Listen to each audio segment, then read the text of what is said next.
in the Asian culture, it's a little different, and I think that's what you were just alluding to earlier is there's a big respect factor. There is respecting their elders. They understand the hierarchy process, and their hierarchy is not based on wealth or money.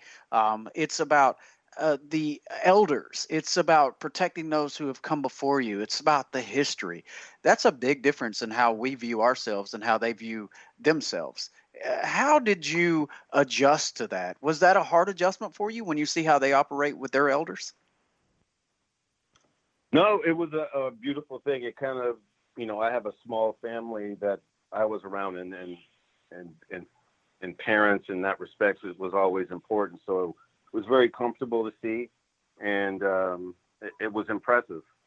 Like I mentioned, Well, even in a moment of chaos, there seems to be a balance, and everyone kind of works together, even if there's a chaotic moment, a fire, or some type of disaster. It's a bit of balance, and take care of your elders first, and then the young ones, and then yourself. It's kind of just the pattern there. absolutely. So, Desmond, you served 5 years in the Navy. Is that correct? Correct. So 5 years, and was it all spent in Japan? And then expanding on that, did you stay in country there, or did you get on ships to move around? It was 3 years, and I was based mostly on land, but like I mentioned, I did travel to did some jungle training, and then I did return to San Francisco when I did exit, but mostly San Diego was an awesome experience to get my corpsman signature. Then I got more schooling and went to Norfolk, Virginia, and That's pretty I awesome. so living in country, living on base, the food, the culture, there was rural, big city, trendsetters. So it was a lot of different types of opportunities there. Wow, I can't even imagine. I hear your assistant in the background today. He's doing a great job, and we appreciate him being on the show with us too. And when you get Thank you over so there much. and absolutely, you see the Japanese culture and the way that they operate with children. Is there a difference that you see with the culture of Japanese people, the way they operate with their kids versus what the American population does with our children?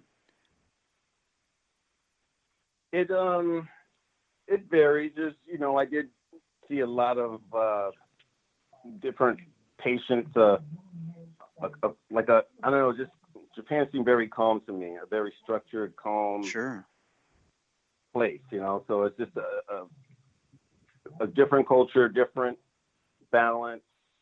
It was a beautiful thing to see. So I think U.S. has a diversity to it, a great melting pot there. Mm-hmm. Isn't that much diversity? So you're a gaijin, a foreigner when you come there, if you're not from there. Desmond, you So there's just taught me something new. Gaijin, mm-hmm. I have never heard that. So that's like Yeah. gringo, right?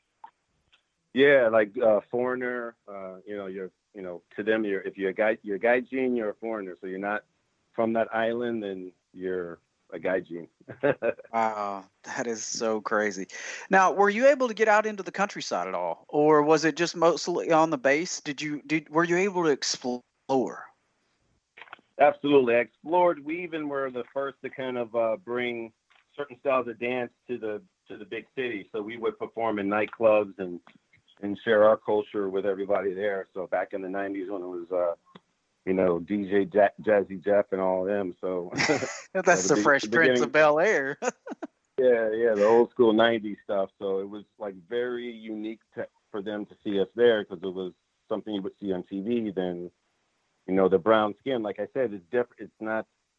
There's no brown Japanese folks. So Sure. when you show up there, they know that you're from the U.S. and then you bring your dance and hip hop, and it's a very unique thing to have. And so we shared it. We shared our culture. It was really fun.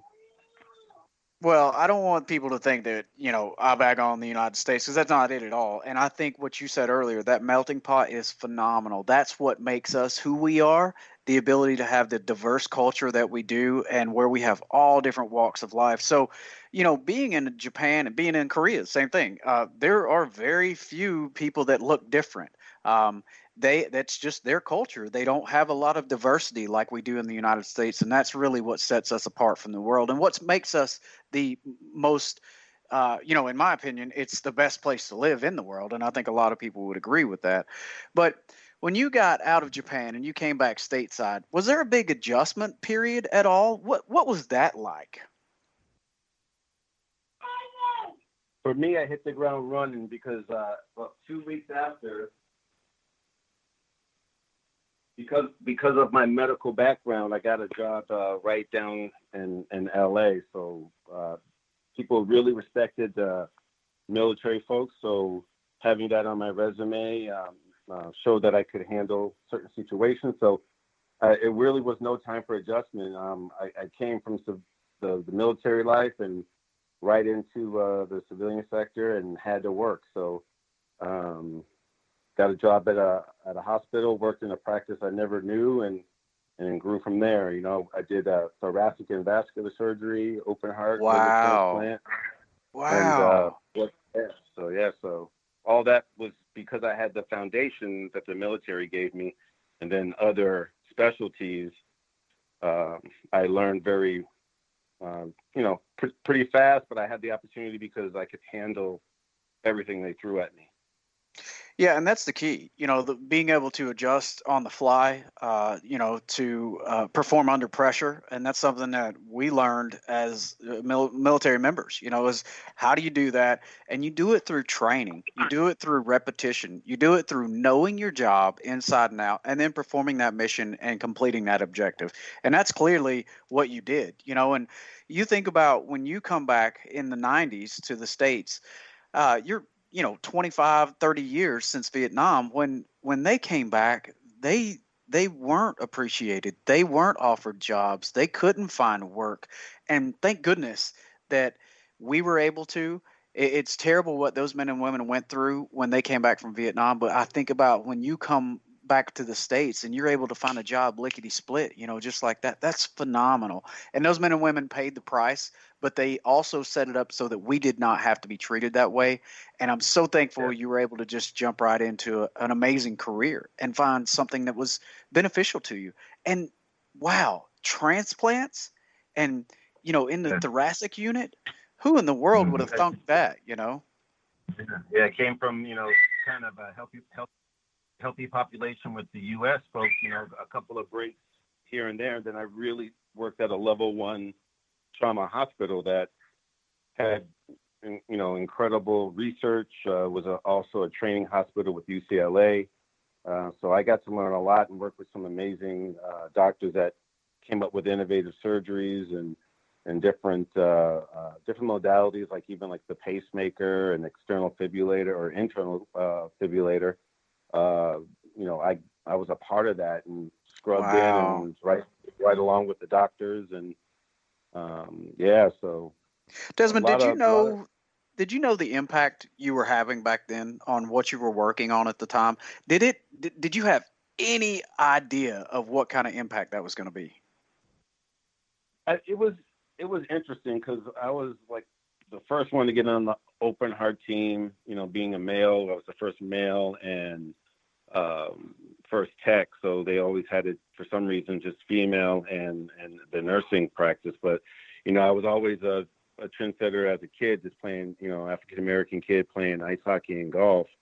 So I just kind of just transitioned the same thing in my life. I always knew the moves I was making was impactful because my 9 to 5 was working in people's chest and doing coronary artery bypass grafts and valve changes and doing transplants, and then going out and being social with folks and being in California, there's actors and different things like that. So it was a really unique 9 to 5 to have because I still had my art life at night. So it was like, what do you do?